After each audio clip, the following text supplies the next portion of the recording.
A'udzubillahi minasyaitonirrajim. Bismillahirrahmanirrahim. Assalamualaikum warahmatullahi wabarakatuh. Alhamdulillah, wassalatu wassalamu ala Rasulillah wa ala alihi wa man wala. Asyhadu an la ilaha illallah wahdahu la syarikalah wa asyhadu anna Muhammadan abduhu wa rasuluh. Allahumma salli wa sallim ala sayyidina Muhammad sayyidil anbiya wal mursalin wa qaidil mujahidin wa imamil muttaqin wa la udwana illa 'alal zalimin. Masih pada tuan majlis sidang hadirin hadirat yang dimuliakan oleh Allah SWT. Walaupun kita dalam keadaan PKP ini, syukur pada Allah SWT kita dapat bersama dalam majlis ilmu. Dan satu hadis yang diriwayatkan oleh Imam Ahmad dan juga Imam Bukhari, mereka yang stay kat rumah dalam keadaan suasana negara dilanda oleh penyakit yang mewabak ini, kalau kita patuh pada perintah ini dengan taat pada perintah Allah SWT, insya-Allah kita dapat ganjaran pahala syahid, insya-Allah. Moga-moga kita semua mendapat ganjaran pahala syahid daripada Allah SWT, insya-Allah. Amin amin ya rabbal alamin. Sahabat-sahabat sekalian, pada malam ini tajuk yang akan kita bicarakan ialah mengenali asas agama Kristian, mengenali asas akidah agama Kristian dengan tujuan lebih untuk kita berdakwah pada mereka. Mungkin ramai yang tertanya-tanya kenapa kita perlu belajar agama lain, kan? Saya sering ditanya soalan ni. Memetik kaedah fiqh yang selalu disebutkan, araftu syarra la lisyarri lakin litawaqqi. Aku mengetahui keburukan bukan nak ikut keburukan, tetapi untuk menjaga diri kita daripada terjebak pada keburukan ini. Araftu syarra la lisyarri. Ya, aku mengetahui syarra la lisyarri. Aku mengetahui keburukan bukan nak ikut keburukan tersebut, tetapi lebih untuk menjaga diri kita, protect diri kita daripada keburukan yang ada. Jadi antara perkara yang perlu kita tahu dalam kita berdakwah ialah agama-agama lain. Cuma di antara agama-agama lain ni, kalau kita lihat banyak agama-agama yang ada di dunia, insya-Allah saya akan tunjukkan statistik nanti. Saya mulakan dengan kenyataan yang disebutkan oleh Hans Kong, di mana Hans Kong ada menyebutkan no peace among the nation without peace among the religion. No peace among the religion without dialogue between the religions. No dialogue between the religions without investing the foundation of the religion. Tidak ada kedamaian sesama bangsa tanpa adanya kedamaian sesama agama. Dan tidak ada kedamaian sesama agama melainkan tanpa sekiranya tidak ada dialog sesama agama. Dan tidak akan ada dialog sesama agama sekiranya kita tidak dapat mengetahui foundation agama tersebut. Kalau kita perhatikan dalam statistik 2018, majoriti penduduk dunia lebih kurang 2.3 bilion ataupun merangkumi 3.1% adalah mereka yang beragama Kristian. Umat Islam berjumlah lebih kurang 1.8 bilion. Ini statistik tahun 2017 ni. Agak dah lama sedikit, mungkin outdated.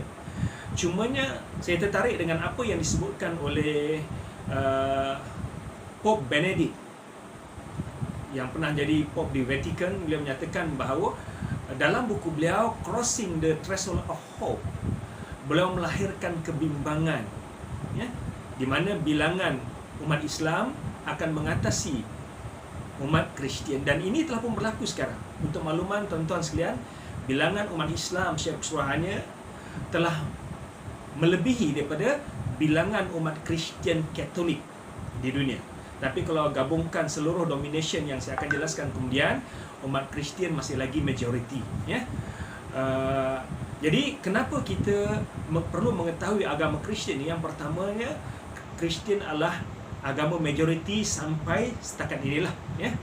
Penduduk dunia majoritinya beragama Kristian. Yang kedua, agama Kristian adalah agama di antara agama yang paling cepat berkembang, ya, antara agama paling cepat berkembang selain agama Islam, ya, berbanding dengan agama-agama lain.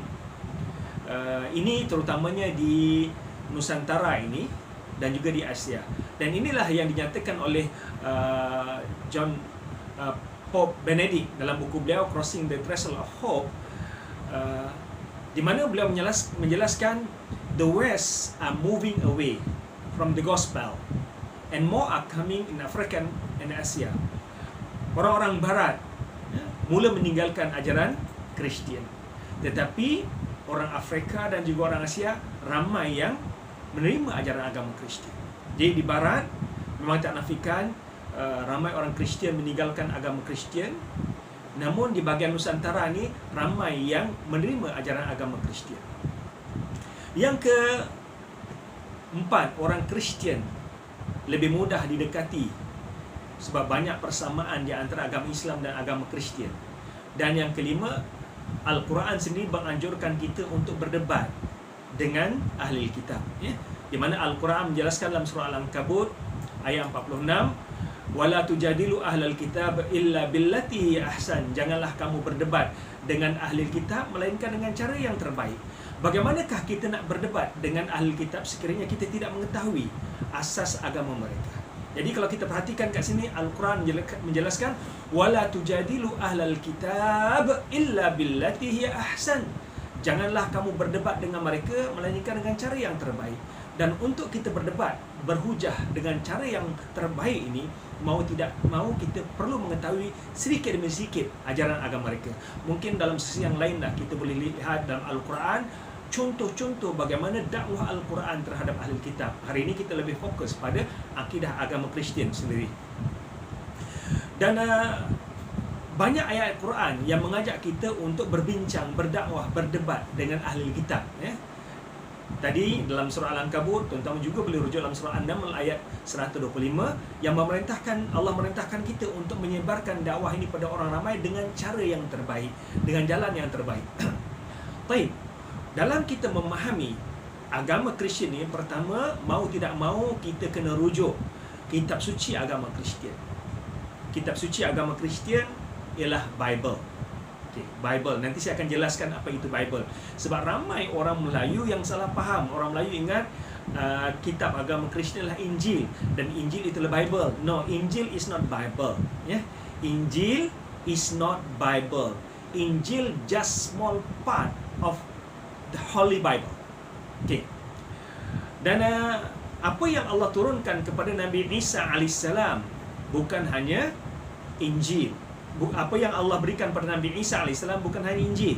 Yang Allah turunkan kepada Nabi Isa memang Injil, tapi Allah juga berikan atau perintahkan Nabi Isa alaihissalam untuk mengikuti kitab-kitab sebelumnya. Ini dijelaskan oleh Allah SWT dalam surah Al-Ma'idah, dalam surah Ali Imran, dalam surah Al-Ma'idah contohnya ayat 110. Kita boleh rujuk ayat surah Al-Ma'idah 110. Wa idh 'allamtukal kitaba wal hikmata wat taurata wal injil. Wa Isa, ketika mana kami mengajarkan kamu cuba perhatikan ya. Wa idh 'allamtukal kitab, ketika mana kami mengajarkan kamu al-kitab, al-hikmah, at-taurat, al-injil. 4 perkara disebutkan oleh Allah SWT ni. Allah ajarkan Nabi Isa AS 4 perkara. Yang selama ni kita duk kata Injil-Injil je kan? Tapi 4 perkara yang Allah sebutkan kat sini. Wa idh 'allamtukal hikmat al-kitaba wal hikmata wat taurata wal injil. Taurat kita tahu diturunkan kepada Nabi Musa AS. Ini berarti Nabi Isa AS juga melaksanakan ajaran Taurat. Kemudian Injil kepada Nabi Isa AS. Tapi Al-Kitab dan Al-Hikmah apa dia? Inilah kalau kita belajar ataupun kita mendalami Bible terbagi kepada 2 kitab besar. Selama ni kita belajar bab Tauhid, ya. Kitab yang Allah turunkan, Taurat, Injil, Zabur dan Al-Quran. Untuk makluman tuan-tuan sekalian, kitab-kitab yang Allah turunkan banyak. Bukan hanya Taurat, Injil dan Zabur serta Quran, ya. Sebab bilangan Rasul ramai, bilangan Nabi pun ramai. Bilangan Nabi ada 124,000 orang. Bilangan Rasul ada 300 lebih orang. Yang Allah sebutkan, minhum man qasasna alaik wa minhum man lam naktun alaik. Sebahagian Nabi kami ceritakan kepada kamu, dan sebahagiannya tidak kami ceritakan kepada kamu. Jadi demikian juga dengan bilangan para Rasul yang kita tidak ketahui, yang kita tahu hanya 25 orang. Tapi Bilangan Rasul ada 300 lebih orang. Demikian juga bilangan kitab yang Allah turunkan banyak. Yang kita tahu hanya 4 ni, Taurat, Injil, Zabur dan Al-Quran. Di manakah kita boleh dapatkan Taurat, Injil, Zabur ini? Kesemua kitab ini kita boleh dapati dalam Bible. So Bible terbahagi kepada 2 buku utama. Saya hanya sebutkan sepintas lalu, mungkin tuan-tuan perempuan tak perlu nak hafal nama ini, tapi bila orang sebutkan, at least kita dapat gambaran, inilah Bible.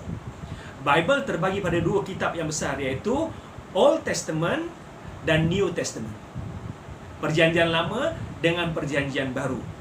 Cuma penjenamaan ini diberikan oleh orang Kristian.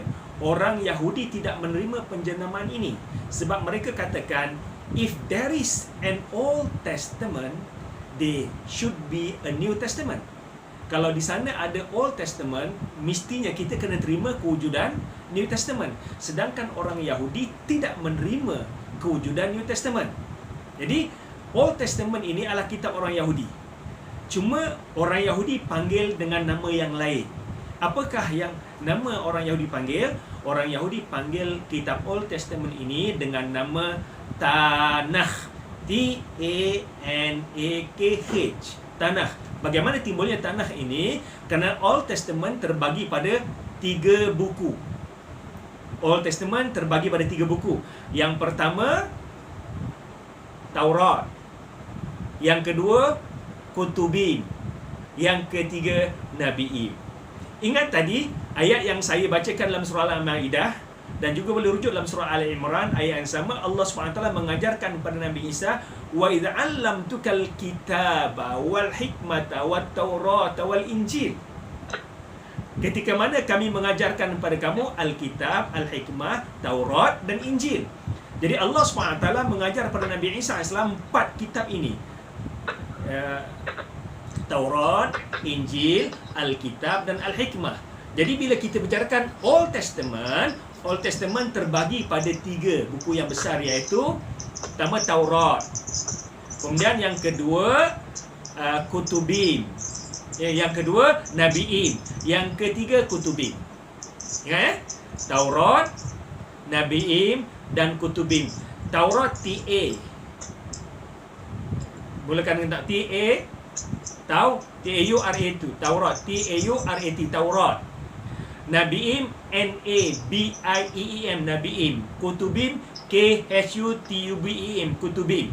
Jadi daripada T-A-K-H datanglah perkataan Tanakh. Orang Yahudi memanggil kitab ini Tanakh. So bila kita sebut Taurat, inilah yang kita belajar dalam akidah, kitab yang Allah turunkan, Taurat, ini Taurat. Kemudian Zabur terkandung dalam Kutubim. Zabur terkandung dalam Kutubim, ataupun kita panggil sebagai Psalm dalam bahasa Inggeris. Ini Old Testament. Manakala New Testament pula terdiri daripada 4 kitab, iaitu yang pertama Gospel ataupun kita panggil Injil. Orang Kristian menerima 4 Gospel: Mark, Matthew, Luke dan John. Saya akan ulang banyak perkataan Mark, Matthew, Luke dan John ni dalam presentation saya. Sebab tu saya jelaskan peringkat ni dulu supaya tuan-tuan akan biasa dengan perkataan ini. Jadi Gospel ada 4, Matthew, Mark, Luke dan John. Macam mana timbul nanti saya akan jelaskan kemudian. Ini kitab yang pertama, Gospel, yang kita panggil Injil. So Gospel just small part of the Holy Bible. Jadi Injil hanya lebih kurang 1/10 daripada keseluruhan Bible. Kitab yang kedua dipanggil Acts ataupun Kisah Para Rasul. Kitab yang ketiga dipanggil tulisan-tulisan Paul. Dan yang keempat, kitab Wahyu ataupun Revelation. So, inilah New Testament.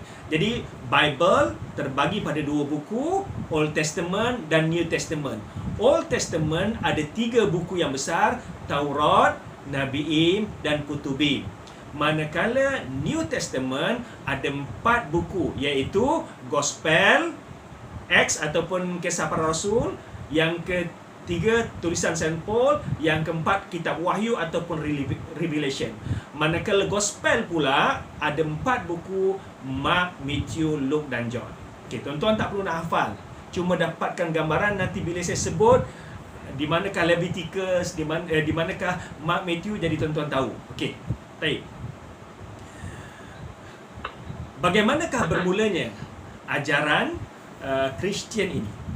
Untuk makluman tuan-tuan sekalian, ajaran Kristian dengan ajaran Kristian Trinity yang ada sekarang ini jauh berbeza dengan ajaran Bible. Okey, jauh berbeza dengan ajaran Bible. Mungkin tuan-tuan boleh rujuk juga dalam buku yang saya tulis, Perbandingan Agama di Antara Islam dan Kristian. Tuan-tuan perempuan juga boleh rujuk dalam channel YouTube saya, tekan hashtag Dr. Zaifuddin. Saya banyak jelaskan video-video pendek dan ada yang agak panjang juga tentang agama-agama Kristian yang sebagainya, saya akan jelaskan nanti. Okey. Bagaimanakah bermulanya agama Kristian? Agama Kristian dikaitkan dengan Nabi Isa alaihissalam. Bermula dengan Jesus, ya, bermula dengan ajaran yang dibawa oleh Nabi Isa alaihissalam. Namun demikian, ajaran agama Kristian sekarang ada ini, terutamanya agama Kristian Trinity, jauh bercanggah dengan ajaran Nabi Isa alaihissalam. Dan bagaimana timbulnya ajaran agama Kristian, insya-Allah saya akan jelaskan. Letak dalam minda tuan-tuan sekarang ni ada dua aliran yang besar, iaitu ajaran Kristian sekarang dan ajaran Nabi Isa. Okey. Perkara yang pertama saya tekankan kat sini ialah apakah dia intipati ajaran Nabi Isa alaihissalam. Kemudian kita akan lihat ajaran agama Kristian. Lepas tu kita akan lihat bagaimana perkara ini timbul dan apa yang disebutkan oleh Bible tentang perkara ini. Baik. Perkara yang pertama, asas ajaran Nabi Isa alaihissalam ialah Nabi Isa alaihissalam mengajak manusia untuk melaksanakan ajaran kitab Taurat dan kitab para rasul sebelum Nabi Isa alaihissalam. Apa dalilnya saya akan jelaskan kemudian, ya. Okey. Yang kedua, ajaran Nabi Isa alaihissalam mengajak manusia kepada akidah monotheism. Monotheism ini daripada perkataan Greek mono and theos. Mono maksudnya satu, theos maksudnya Tuhan. Iaitu mengajak beriman kepada Tuhan yang esa ataupun akidah tauhid. Jadi ajaran Nabi Isa adalah ajaran monotheism, bukan trinitarianism, bukan akidah Trinity. Okey? So, itu poin yang kedua. Ajaran Nabi Isa akidah tauhid. Yang ketiga, Nabi Isa mengaku beliau sebagai rasul dan banyak ayat-ayat dalam Bible yang menjelaskan Nabi Isa sebagai rasul. Okey. Yang keempat, Nabi Isa mendakwa dakwah baginda hanya untuk Bani Israel sahaja, bukan untuk masyarakat umum. Okey. 4 poin yang penting ni, ya. Mungkin dalam minda tuan-tuan kat sini akan tertanya-tanya kenapa apa yang kita belajar selama ini ajaran agama Kristian berbeza. Saya akan jelaskan, ya. Berbeza dengan ajaran Nabi Isa alaihissalam. Okey, perkara yang pertama, Nabi Isa mengajak manusia berpegang kepada akidah Taurat. Perkara ini ada termaktub dalam Al-Quran, ayat yang saya bacakan tadi, wa idh 'allamtuka al-kitaba wal hikmata wat taurata wal injil. Jadi Nabi Isa alaihissalam mengajak manusia untuk manusia untuk berpegang pada ajaran Injil, ajaran kitab Taurat, kutubim dan nabi. Perkara yang sama juga Allah sebutkan dalam surah As-Saff ayat yang ke-6, ya. Wa mubashshir, di mana Allah SWT menjelaskan wa il qala Isa bin Maryam ya bani Israila inni rasulullah ilaikum musaddiqan lima baina yadayya minat Taurat. Ketika mana Nabi Isa AS mengajak kepada orang Bani Israel, wahai Bani Israel, akulah Rasul yang Allah utuskan pada kamu, membenarkan kitab Taurat yang ada depan kamu. Ini dalil pada Al-Quran. Mungkin tuan-tuan tertanya-tanya, memanglah kita sebagai orang Islam mendakwa demikian. Macam mana pula tentang ajaran Bible? Ajaran Bible juga menjelaskan perkara yang sama, di mana Nabi Isa mengajak orang ramai untuk berpegang pada kitab Taurat. Inilah apa yang dijelaskan dalam Matthew, kitab yang kedua dalam Gospel. Tadi saya sebutkan Mark, Matthew, Luke and John. Dalam Matthew chapter yang kelima ayat yang ke-17 disebutkan bahawa think not that I have come to abolish the law. I have come not to abolish them but to fulfill them. Jangan kamu sangkakan aku datang untuk memansuhkan kitab Taurat dan kitab para rasul sebelumnya. Aku datang bukan untuk memansuhkan kitab ini, tetapi untuk melaksanakan ajaran kitab ini. Sambungan ayat yang ke-18 menyatakan bahawa selagi mana langit masih ada, tidak not an iota, tidak satu titik pun daripada ajaran Taurat akan dinafikan. Ini berarti bahawa Nabi Isa AS mengajak manusia untuk beriman, berpegang pada kitab Taurat dan kitab-kitab para nabi sebelumnya. Sebab tuan-tuan mungkin dalam dakwah ini akan dengar ada orang kata, brother, the Old Testament is not for us. We are not bounded with the teaching of the Old Testament. Kami tidak terikat dengan ajaran Old Testament. Inilah jawapan yang boleh kita pegang. Brother, Jesus himself asked you to follow the teaching of Taurat and the book before him. Nabi Isa AS sendiri, Jesus ni mengajak kamu untuk berpegang kepada kitab Taurat dan kitab para rasul sebelumnya. Dalam Luke juga disebutkan, ya, dalam Luke kitab yang ketiga, ya, Mark, Matthew, Luke pun disebutkan, it is easier for the heaven and earth to disappear than the smallest detail of the law to be done away with. Lebih mudah berlakunya kiamat daripada kita menafikan satu titik pun ajaran Taurat. Okey. So poin yang pertama, Nabi Isa AS mengajak manusia untuk berpegang pada kitab Taurat dan kitab-kitab para rasul sebelum Nabi Isa AS. Poin yang kedua, Nabi Isa mengajak manusia berpegang pada akidah tauhid. Apakah akidah tauhid ni ada dalam Bible? Ya. Nabi Isa mengajak manusia beriman pada akidah tauhid. Untuk makluman tuan-tuan, sebelum baru-baru ni ada orang Kristian mencabar saya, brother, if I could prove to you that the Holy Bible claim, Jesus claim he is God, are you willing to accept Christianity? Jangan tak jawab. Satu cabaran yang cukup hebat, kan? Saya kata, okay, I do accept. If you could prove to me any verses in the Holy Bible that Jesus claimed himself as God, I'm willing to accept Christianity. Sebab saya tahu ayat mana yang dia nak sebutkan. Dia akan sebutkan ayat dalam John chapter 13 ayat 13. Tapi ayat tu tuan-tuan boleh rujuk dalam YouTube saya, #Dr. Zaifuddin. Saya jelaskan ayat itu bukan bermaksud Jesus claim dia sebagai Tuhan. Sebaliknya, dalam Bible terlampau banyak ayat di mana Jesus menyembah Tuhan yang Esa dan Jesus mengaku dirinya sebagai Rasul. Ayat saya akan jelaskan kemudian. Tetapi tuan-tuan boleh rujuk dalam Mark chapter yang ke-12 ayat yang ke-28. Ketika mana orang ramai bertanya kepada Jesus, which commandment is the most important of all? Jesus replied, the most important commandment is this: listen, O Israel, the Lord our God is the only one Lord. Love your Lord with all your heart, with all your soul, with all your mind. Orang ramai Bani Israel bertanya pada Jesus, apakah ajaran yang paling penting yang kamu bawa, wahai Jesus? Lalu Jesus menjawab, ajaran yang paling penting yang aku bawa hari ini, dengar wahai Israel, Tuhan kita adalah Tuhan yang Esa.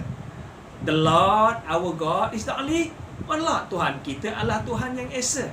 Cintailah Tuhan kita dengan sepenuh hati kamu, dengan sepenuh jiwa kamu, dengan sepenuh minda kamu, dengan sepenuh kekuatan kamu. Ini berarti Jesus mengajak manusia menyembah Tuhan yang Esa. Okey. Yang ketiga, Jesus sebagai Rasul. Ramai orang Melayu yang selalu merujuk Injil Barnabas. Ya, saya pernah dengar, kan? Walaupun saya yakin tidak ada seorang tuan-tuan yang hadir dalam program ni yang tahu tentang Injil Barnabas, yang boleh baca Injil Barnabas. Sebab Injil Barnabas ditulis dalam bahasa Hebrew. Saya pun tak tahu. Untuk makluman, kita tak perlu merujuk pada Injil Barnabas, sebab Injil Barnabas pertamanya tidak dianggap autentik oleh orang Kristian. Yang kedua, dia dalam bahasa Hebrew yang kita pun tak faham. Namun dalam Bible yang dipakai oleh orang Kristian sekarang ni, banyak ayat yang menyatakan bahawa Jesus adalah sebagai Rasul. Kita boleh rujuk dalam Luke. Luke adalah gospel yang ketiga. Mark, Matthew, Luke dan John. Dalam Luke chapter yang ke-24 ayat yang ke-19, ketika mana orang ramai bertanya pada melihat mukjizat Jesus, mereka teruja. Lalu mereka berkata, this man was a prophet and considered by God and by all people to be powerful in everything he said and he did.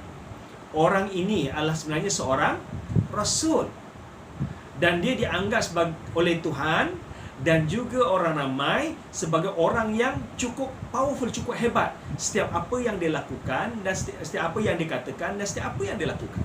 Ayat ni secara terang dan jelas, orang ramai mengakui Jesus sebagai rasul, ya, bukan Tuhan. Dalam John chapter yang ke-7 ayat yang ke-40 juga disebutkan, this man is really a prophet. Orang ini adalah seorang rasul. Jadi saya bawa ni dua ayat. Pertama dalam Luke, yang kedua dalam John. Untuk makluman tuan-tuan sekalian, kedua-dua ayat ini ada dalam Bible yang dipegang oleh orang Kristian sekarang. Sama ada mereka pada Ortodoks, Protestan, Anglican ataupun Katolik. Semua berpegang pada ayat ini. Okey. Yang keempat, Jesus hanya diutuskan kepada Bani Israel, bukan bersifat universal, bukan untuk semua manusia. Ajaran Jesus hanya untuk Bani Israel sahaja, ya. Okey, sebab itulah kenapa Imam Syafi'i berpegang pada pendapat bahawa Ahlul Kitab hanya daripada golongan Bani Israel, bukan semua orang Kristian.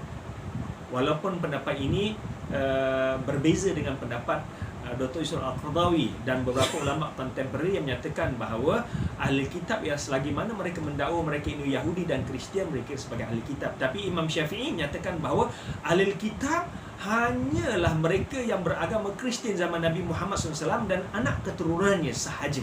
Itulah sebagai ahli kitab. Sebab Jesus diutuskan hanya kepada Bani Israel. Dan tuan-tuan boleh rujuk dalam Matthew chapter yang ke-15 ayat yang ayat yang ke-4, di mana Jesus menyatakan bahawa I have sent only to the lordship of people of Israel. Aku hanya diutuskan kepada Bani Israel, domba Bani Israel yang hilang. Maksudnya kepada Bani Israel yang sesat. Ini bererti bahawa Jesus disebutkan dalam Bible hanya diutuskan kepada Bani Israel sahaja. Kita dah lihat ni 4 asas ajaran Nabi Isa AS.